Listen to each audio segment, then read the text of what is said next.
O fato que, coincidentemente, assim como eu estou assumindo a igreja, no Brasil todo, todos que foram eleitos como presidente, governador, deputados, senadores, estão assumindo o governo do nosso país. Estão assumindo o governo do nosso país num período de crise. E eles precisam superar a crise do nosso país. Qual é a sua crise que precisa ser superada nesse ano? Crise familiar? Crise conjugal? Crise financeira? Uma crise da sua saúde que você precisa cuidar dela talvez esse ano? Crise pessoal? Crise da fé? O interessante é que às vezes uma crise leva a outra. Deixa eu dar um exemplo. Um pai de família está desempregado, está numa crise financeira. Crise financeira normalmente gera o que muitas vezes dentro de casa? Crise no casamento, não é verdade? Às vezes o casal está tenso, está nervoso, começa a brigar, começa a discutir. Nessa crise conjugal a pessoa fica desanimada e começa a ter crise da fé. Será que Deus se importa mesmo comigo? Será que Deus realmente me ama? Olha a situação que eu estou enfrentando. E às vezes a crise de fé gera até uma crise existencial. Por que viver? Minha vida não dá certo mesmo. Tudo dá errado. Qual é a crise que nesse ano de 2019 você precisa enfrentar? Qual é a sua crise? Bem, o que eu queria deixar para você nessa noite, ou nesse fim de tarde, um princípio de superação muito importante, e que eu queria deixar no seu coração é: tenha confiança. Tenha confiança. Eu gosto muito de futebol. Imagina um time que no primeiro tempo está perdendo, a final do campeonato. Primeiro tempo o time está perdendo. Ele entra para o intervalo, no vestiário. O treinador olha para os seus jogadores, tudo cabeça baixa, desanimados. Então o treinador olha para aquele time que está desanimado porque está perdendo, e ele olha nos olhos de cada um e diz: tenham confiança, a gente vai virar o jogo. Tenham coragem, a gente vai virar essa partida. Preste bem atenção. Tenha confiança, nós vamos virar o jogo. Tenha confiança, nós vamos virar o que precisa ser mudado em nossas vidas. Talvez uma pergunta que nós precisamos fazer é: ter confiança em quem? Ou ter confiança em quê? Essa é a grande pergunta. Tudo bem, ter confiança, mas ter confiança em quem? Ter confiança em quê? A sociedade que nós vivemos responde muito bem isso. É só você procurar qualquer livraria que você vai ver vários livros de autoajuda com a mesma mensagem: confie em si mesmo, né? Tem uma música do Renato Russo: confie em si mesmo, quem acredita sempre alcança. Essa é a principal mensagem de muitas palestras de coach, algumas até mesmo de autoajuda: confie em si mesmo. Ou confie no seu potencial. Confie nas suas habilidades, confie na sua capacidade. Até já misturaram um pouco da autoajuda com autoajuda gospel, dizendo: confie no leão que há dentro de você. Ou, dentro de alguns ambientes, confie no seu líder. Ou a política: confia no seu político, confie no seu pastor, confie no seu terapeuta, confie no seu orientador, confie. Mas será que essa é a resposta bíblica? Será que é isso que a Bíblia diz sobre em quem ou em que confiar? Em quem nós precisamos depositar a confiança da nossa vida? Em quem? Por isso eu queria com você nessa noite estudarmos o caso de Josué. Abra a sua Bíblia comigo aí, livro de Josué, o primeiro capítulo. Livro de Josué, o primeiro capítulo. Nós vamos ler os primeiros 9 versos desse capítulo.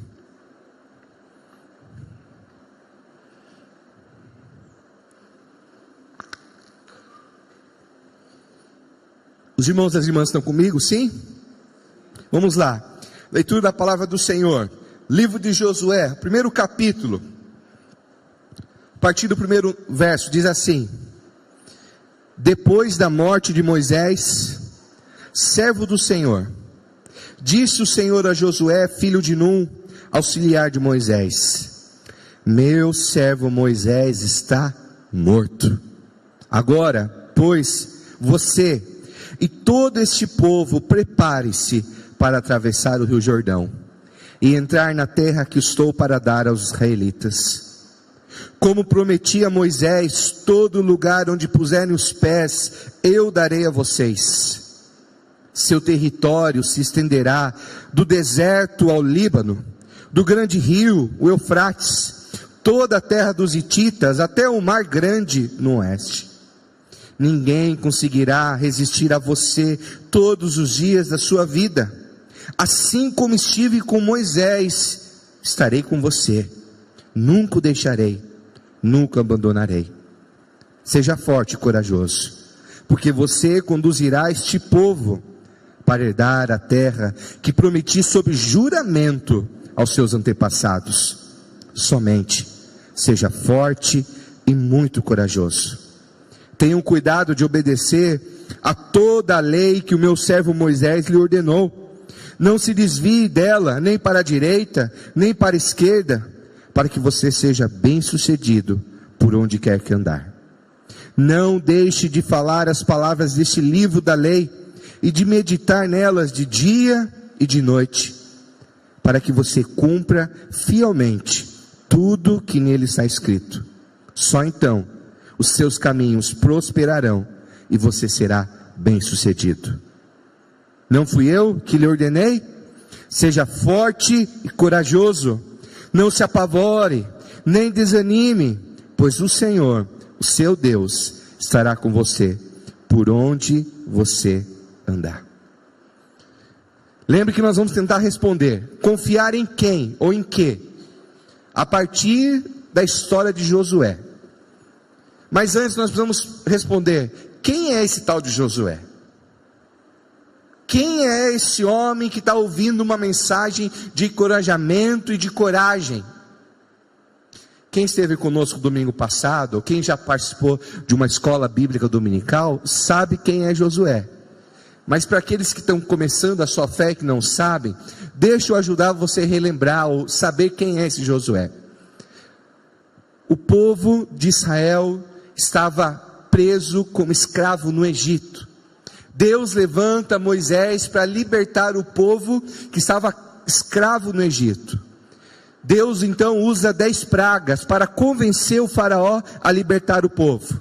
Moisés conduz esse grande povo de Deus para uma nova terra que Deus prometeu dar a eles, já ao seu antepassado Abraão, a terra que chamava Canaã, uma terra fértil que manava leite e mel. Isso significa uma terra frutífera. Só que quando o povo caminhou em meio ao deserto em direção a Canaã, o povo se revoltou contra Moisés e contra Deus. Que? Ir para Canaã? Prefiro voltar a ser escravo. Prefiro voltar para o Egito, caminhar no deserto. Isso porque Deus sustentava o povo com pão que vinha do céu. Tinha churrasco quase todo dia. De noite o Senhor acompanhava com uma coluna de fogo. Pela manhã era uma nuvem que acompanhava o povo. Mas o povo constantemente se rebelava. E essa jornada demorou 40 anos, até o povo se aproximar do Rio Jordão. Nesse período de 40 anos, Moisés morreu, e toda uma geração que se rebelou contra Deus. Agora o líder é Josué, que por 40 anos foi auxiliar de Moisés. Agora ele está diante do Rio Jordão, que separa eles da terra de Canaã. E nós nos encontramos aqui no primeiro capítulo. Eu queria que os irmãos guardassem um fato muito importante na vida de Josué, que lá no primeiro versículo nós já lemos. Quem é Josué? Josué foi auxiliar de Moisés por 40 anos. auxiliar de Moisés por 40 anos. Eu sou parte de uma geração muito ansiosa, que quer ter em anos aquilo que os pais conquistaram numa vida. Eu lembro com os meus 18 anos, eu tinha um grupo de amigos, que o discurso era, como chegar aos 30 anos com R$1 milhão.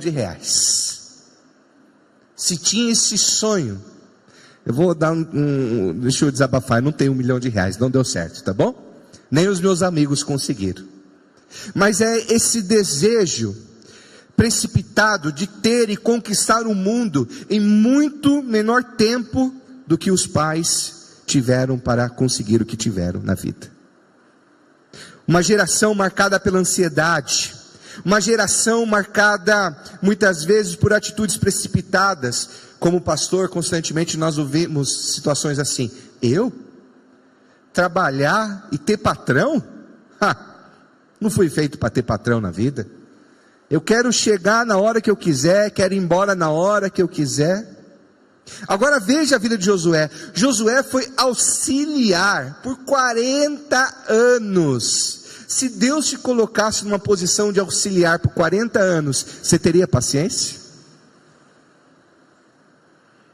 Se Deus te colocasse numa condição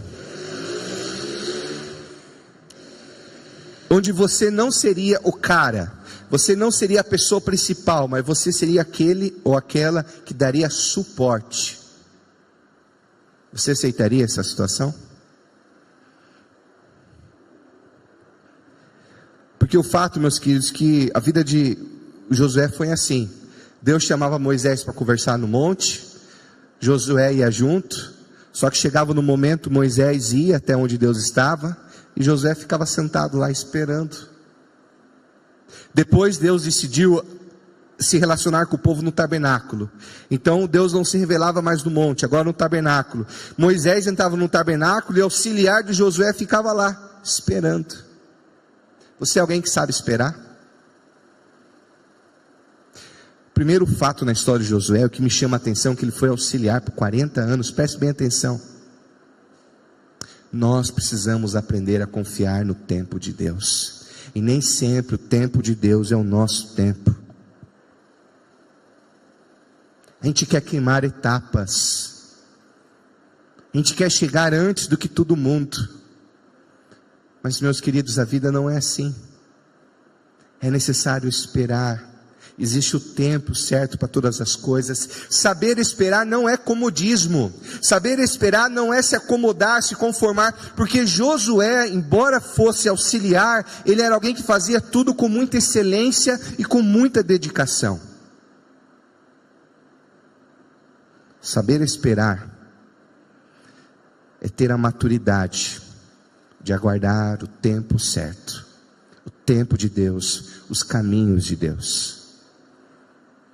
Acho que alguns irmãos já sabem disso. A minha esposa está entre 7 e 8 semanas aí da gravidez. Queridos, esperar 9 meses parece que é uma coisa que não existe mais. Parece que os dias não passam. A gente já quer saber o sexo da criança. A torcida está grande na família. Já querem saber. Mas nós precisamos saber esperar, porque nem sempre as coisas é conforme que a gente quer, não é verdade? É necessário aguardar o tempo certo. É necessário confiar nos caminhos de Deus. Você pode dizer amém? O contraponto de Josué foi o próprio povo de Israel. Enquanto Josué teve essa postura de confiança, de paciência, o povo era precipitado. Toda hora reclamava, toda hora se lamentava, toda hora murmurava. Mas não chega logo. As coisas não acontecem. Era melhor ter ficado no Egito. Só que Josué foi guardado por Deus. E o povo, por ser precipitado, ansioso, sempre reclamando, acabou sendo castigado por Deus, porque não soube esperar o tempo do Senhor. Mas outro fato importante que eu queria que vocês guardassem sobre a vida de Josué, se encontra lá em Números, capítulo 13, verso 16, que diz assim: são esses os nomes dos homens que Moisés enviou em missão de reconhecimento do território, Oséias, filho de Num, Moisés deu o nome de Josué. Fato importante na vida de Josué: Josué teve o seu nome mudado. Ele não se chamava Josué, chamava Oséias. Vamos comigo a 3.000 anos atrás, lá na antiguidade, quando o nome de uma pessoa estava entrelaçada com a sua personalidade. Não era apenas um nome, mas falava de quem aquela pessoa é. Quer um exemplo? Jacó. Jacó nasceu agarrado ao calcanhar de Esaú. Então o seu pai deu o nome de Jacó, que significa enganador. E sabe o que Jacó fez na vida dele?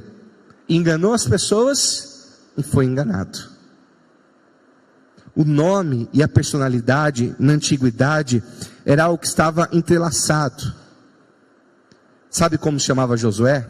Oséias. E sabe o que significa Oséias? Salvação. Agora fique imaginando Oséias crescendo ouvindo esse nome, que ele é a salvação. A mãe dele às vezes chamando: salvação da minha vida, vem aqui ajudar a mãe a lavar a louça. Salvação, minha salvação, vem cá. O pai lá na garagem: ô minha salvação, vem aqui lavar esse carro junto comigo. Imagine na escola, entre os amigos: opa, salvação chegou, salvação vai para o meu time. Até que Moisés olha para ele e diz: seu nome não será mais Oséias, será Josué, que significa o Senhor é a salvação.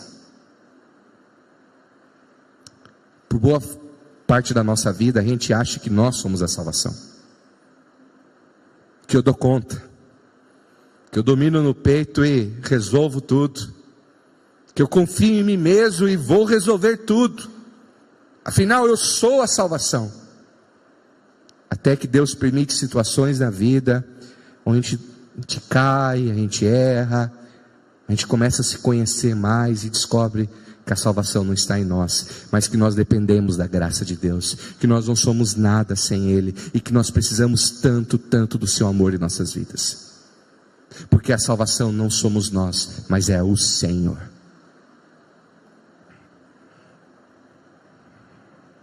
Guarde bem essa frase: para o caminhante, o importante é a chegada, mas quando chegamos, descobrimos que o importante foi a caminhada. Eu quero chegar lá, eu quero chegar naquele ponto, naquela situação. Pronto, cheguei onde eu queria. Mas quem você se tornou para você chegar onde você queria chegar? Porque o mais importante não é onde você vai chegar, o mais importante é quem você se tornou ao longo dessa jornada. Cheguei numa situação próspera, cheguei numa situação de riqueza, mas qual foi o custo disso? Custou seu casamento, sua saúde? Cheguei, comprei isso, adquiri isso, que ótimo, mas quanto custou isso para você? Cheguei onde eu queria estar, no sucesso profissional, ótimo, mas mais importante do que chegar onde queremos chegar, é quem nós nos tornamos quando chegamos lá. Vender a minha fé para chegar onde eu quero, vender o meu caráter,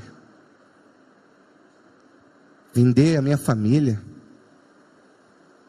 Vocês estão me entendendo? A vida é assim. A jornada da vida é assim. Eu não sei talvez onde eu vou chegar, mas eu sei em quem eu quero ser ao longo dessa jornada. E eu sei em quem todos nós devemos ser ao longo dessa jornada, parecidos com Jesus Cristo. Esse é o maior alvo das nossas vidas. Terceiro fato importante na vida de Josué, os irmãos estão comigo, sim?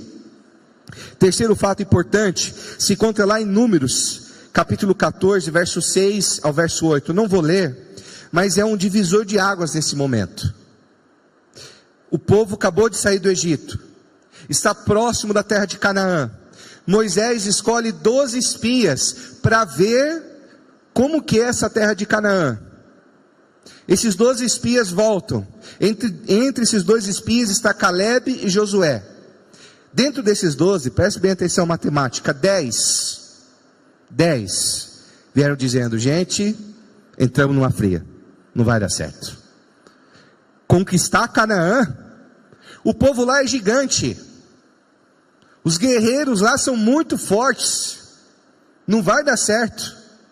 Deus colocou a gente numa gelada, acabou pra gente. Só que dentro desses 10, desses 12, Josué e Caleb tinham uma outra visão. Não, calma aí, gente, não é assim não. A terra lá é boa, a terra lá é fértil. Se Deus nos libertou com mão poderosa do Egito, Deus vai nos dar essa terra como prometeu. Vamos ter força, vamos ter coragem.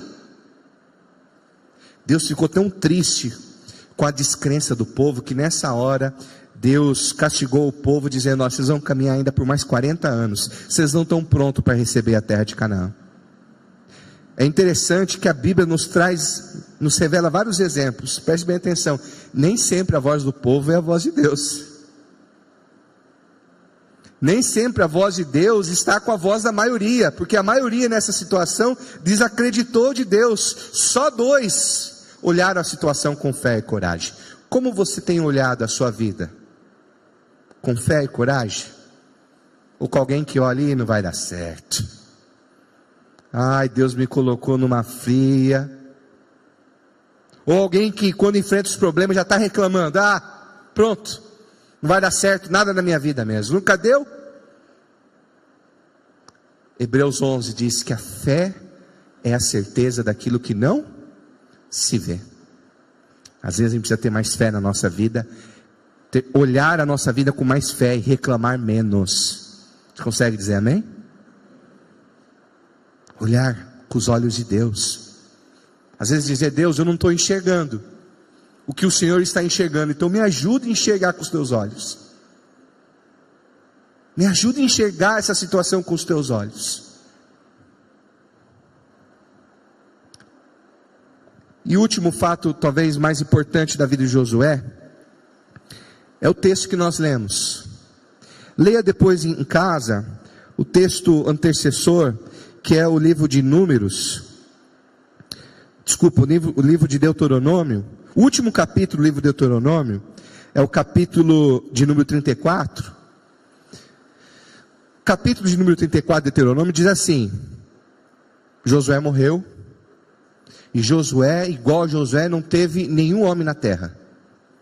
Que Josué foi o homem mais importante, foi o grande líder. O capítulo termina assim: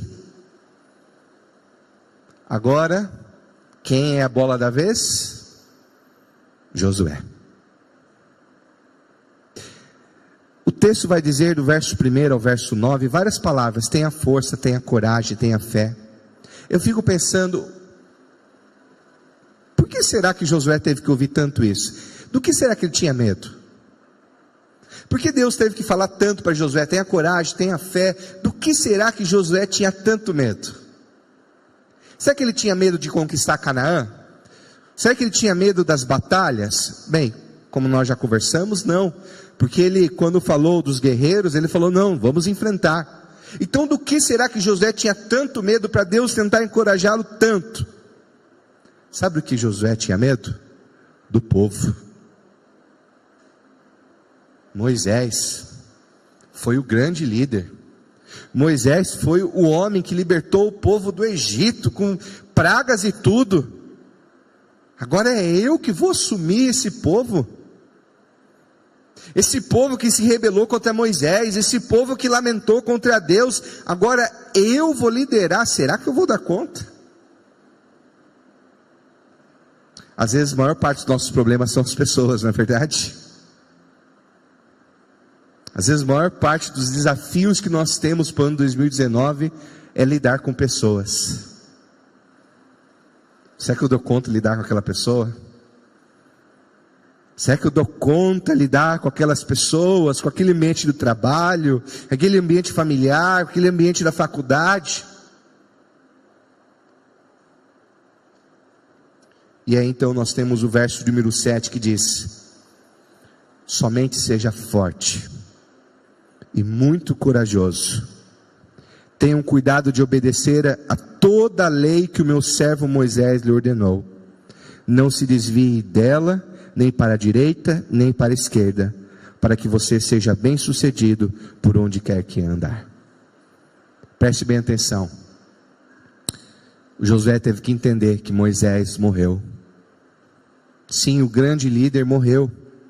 Aquela fase importante morreu, aquela etapa morreu. Agora é um novo momento na vida. Preste bem atenção. Às vezes a gente quer voltar para o passado, não é verdade?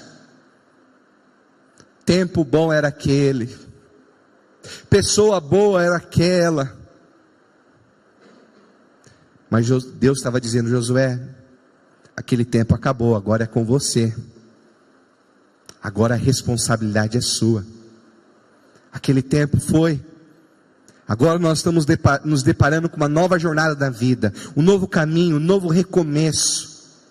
E Deus está dizendo: tenha coragem, seja forte. Forte é musculação? Ou comer bastante? Não. O forte aqui significa: seja resoluto. Tome as decisões que precisam ser tomadas. É como se Deus tivesse: olha, você foi auxiliar por 40 anos, só que agora está na hora de você assumir a responsabilidade da sua vida. Agora está na hora de você ter uma etapa na vida onde você vai ter mais compromisso, mais responsabilidade. Faça as escolhas que você precisa fazer. Só que tem um princípio importante: faça as escolhas baseado nos princípios e valores de Deus. Não é fazer as escolhas conforme o que eu sinto, o que eu penso, mas é fazer as escolhas baseado no que Deus diz e nos ensina, conforme a sua vontade.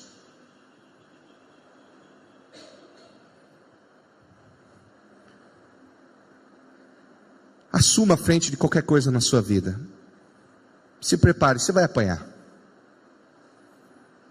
Às vezes assumir responsabilidade de fazer escolhas na família é difícil. Vai que você escolha o errado. Assumir responsabilidades no trabalho, assumir responsabilidades na igreja, é deixar de ser pedra para ser vidraça.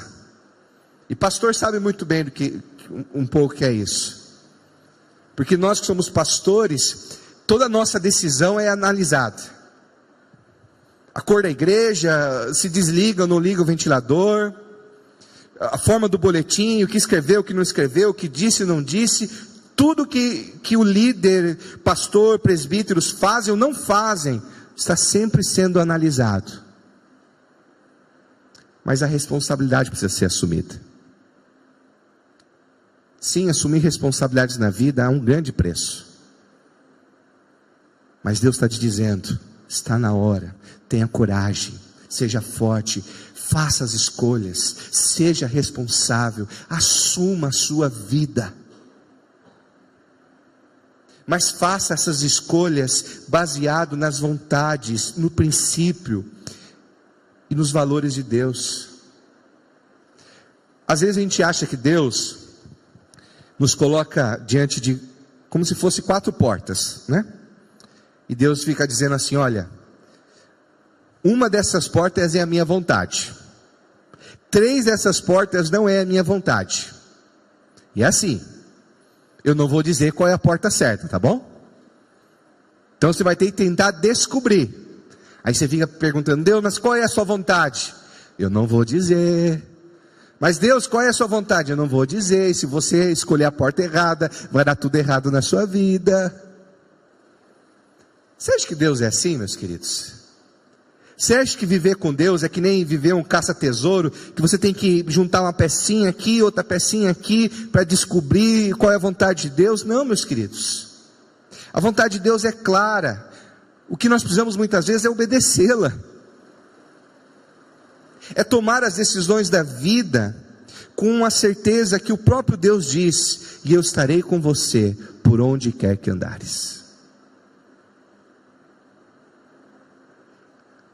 Às vezes a gente pode sim para a esquerda, pode para a direita, pode ir para o meio.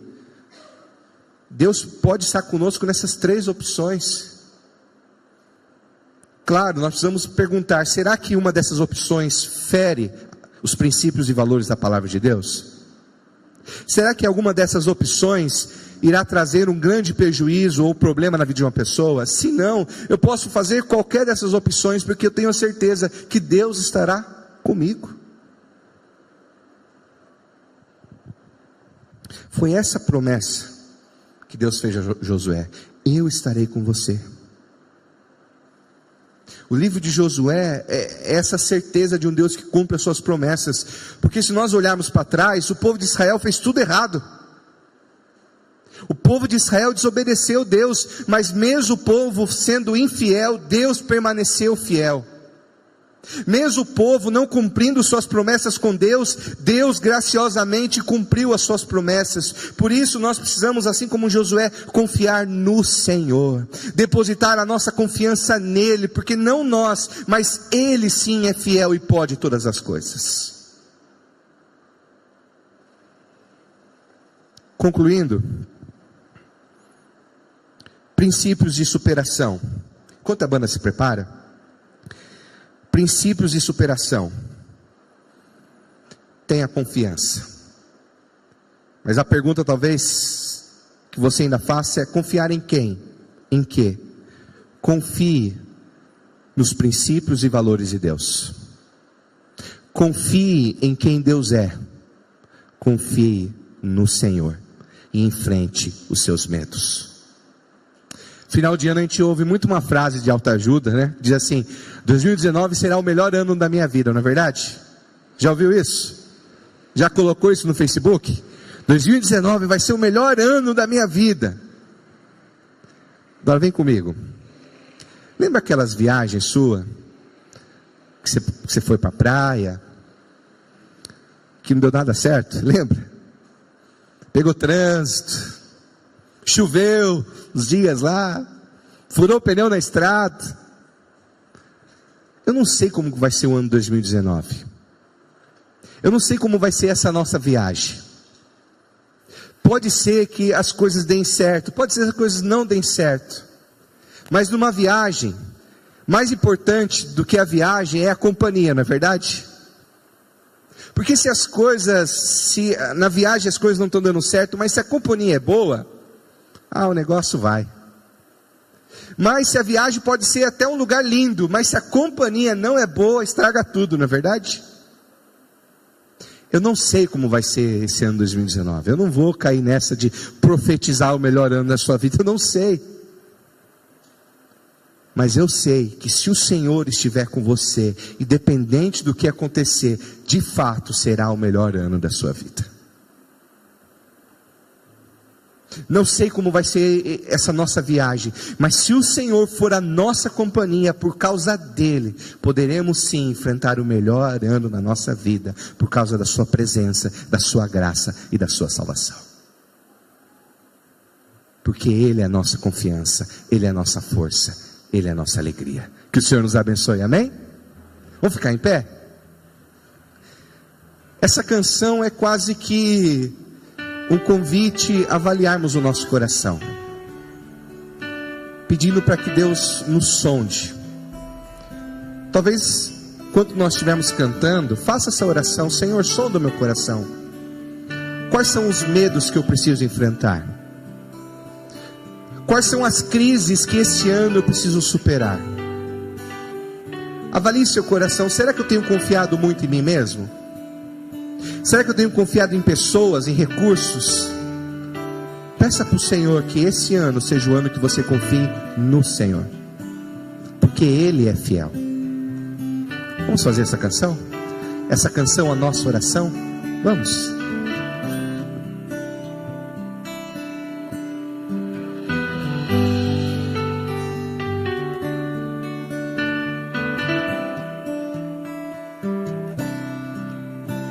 Teus olhos revelam que eu nada posso esconder, que não sou nada sem ti. Ó, teu Senhor.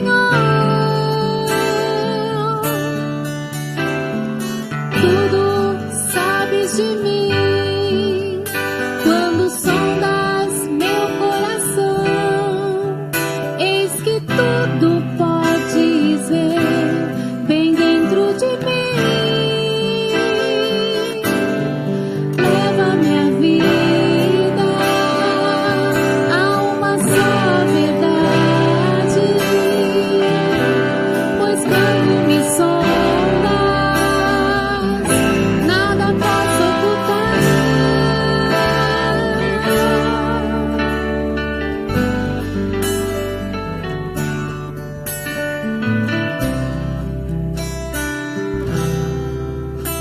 Teus olhos revelam que eu nada posso esconder, que não sou nada sem ti, o teu Senhor.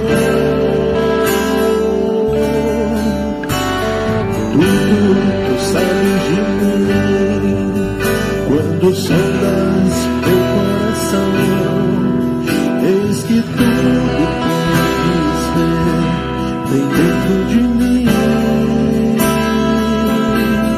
Leva minha vida a uma só verdade,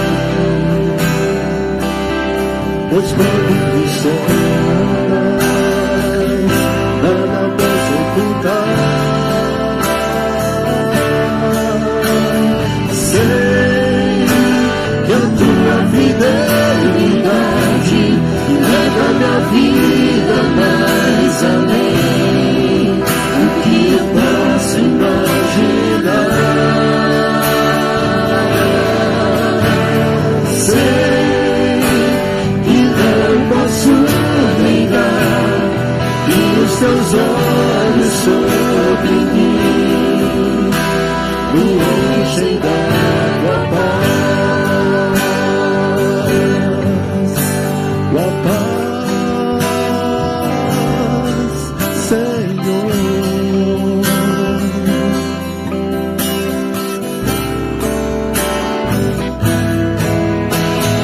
Sei que a tua fidelidade leva minha vida mais além do que eu possa imaginar.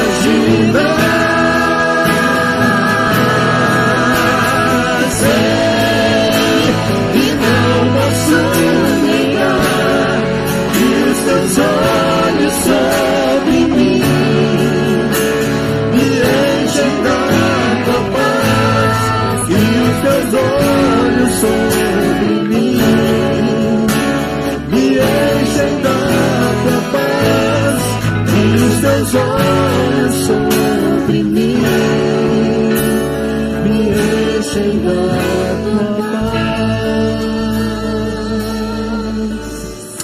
Amém. Estamos chegando ao final do nosso culto. Você que veio atrasado, perdeu a ceia, depois do culto você pode vir aqui à frente, que os presbíteros estarão aqui, irão distribuir a ceia para você.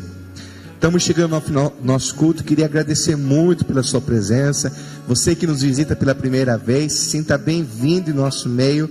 Nós ficamos felizes com a sua presença conosco. Eu queria convidar que os presbíteros viessem aqui à frente.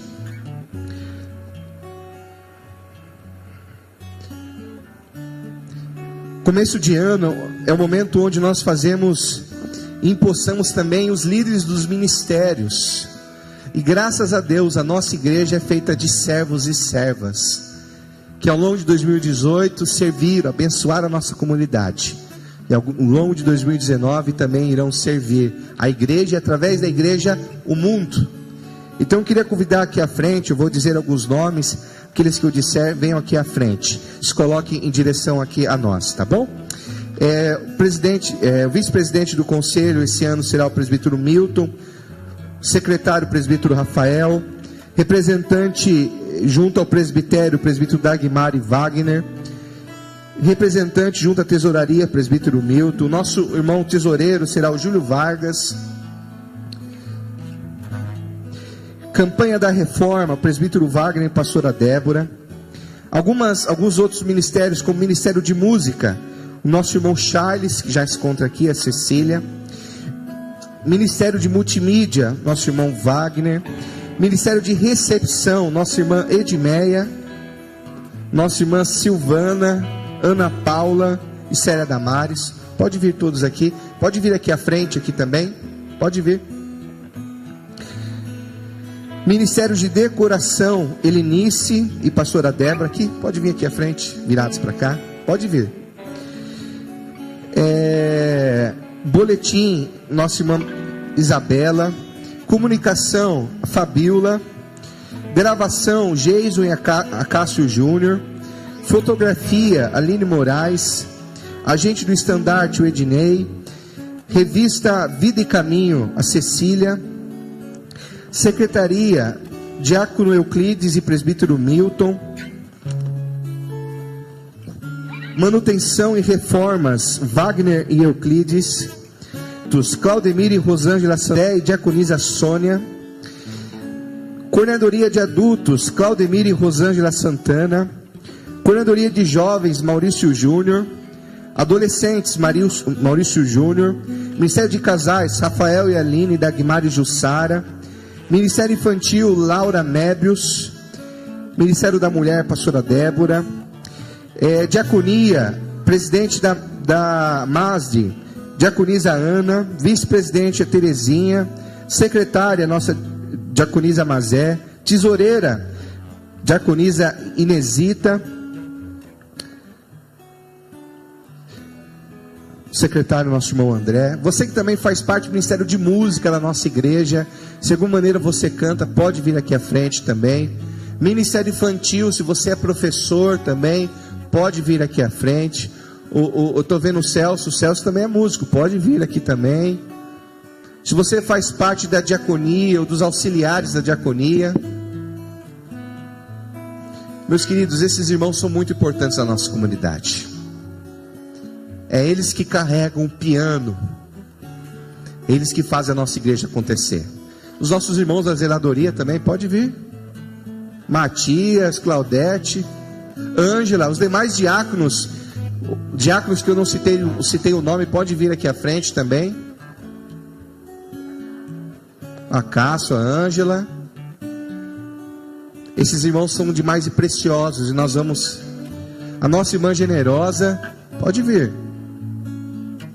A equipe também dos jovens e adolescentes, se você faz parte da equipe da liderança, pode vir aqui à frente também.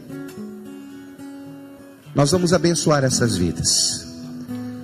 A nossa igreja é feita de servos e servas, e juntos nós vamos servir a igreja, o reino de Deus. Nós vamos servir essa cidade. Você pode fechar os seus olhos? Senhor, obrigado, porque não importa qual seja o desafio que o Senhor coloca na nossa frente, temos a certeza que o Senhor adestra a nossa mão para a batalha, que o Senhor nos traz porção de coragem, de ânimo, para enfrentar, para lutar, para vencer com a Tua bênção. Obrigado porque o Senhor levantou essas mulheres tão valentes, tão dedicadas, esses homens responsáveis, comprometidos. E eu peço que o Senhor renove suas forças, que o Senhor os dê alegria para que possam servir ao Senhor com excelência, e que o Senhor também cuide de seus lares, que o Senhor abençoe suas famílias, que o Senhor abençoe a nossa igreja, que esse ano seja um ano frutífero, que seja um ano, ó Pai, onde o Teu reino cresça em nós e através de nós, para a Tua honra e para a Tua glória. Grandes são os desafios, queremos alcançar vidas, queremos anunciar o Teu Evangelho. Então esteja conosco e nos use neste ano para o Teu louvor, Senhor Deus. Abençoe todos que estão aqui, derrame sobre cada um uma porção de coragem, de ânimo, de fé, e que o Senhor esteja com eles na jornada deste ano. Nós oramos todos juntos, não em nosso nome, mas o nome santo e precioso de Jesus Cristo, aquele que não atravessou o Jordão, mas atravessou a cruz, atravessou a morte, venceu o pecado, para redimir as nossas vidas, para nos trazer um novo começo, para nos trazer salvação e esperança. Sim, é no nome daquele que é a nossa salvação, Jesus, que nós oramos agradecidos. Amém e amém. Recebei a bênção. Que a graça maravilhosa do nosso Senhor e Salvador Jesus Cristo, que o amor imensurável de Deus Pai, que o consolo, o ânimo e a coragem do Espírito Santo seja sobre a sua vida, sobre o seu lar, hoje e ao longo de todo esse ano e por todo sempre. Amém, amém. Tenha uma ótima semana. Dê um abraço à pessoa que está ao seu lado, desejando a paz do nosso Deus. Sei que a tua fidelidade leva minha vida mais além do que eu possa imaginar. Sei e não posso negar que os teus olhos sobre mim me enchem da tua paz, e os teus olhos sobre mim me enchem da tua paz, e os teus olhos sobre mim me enchem da tua paz.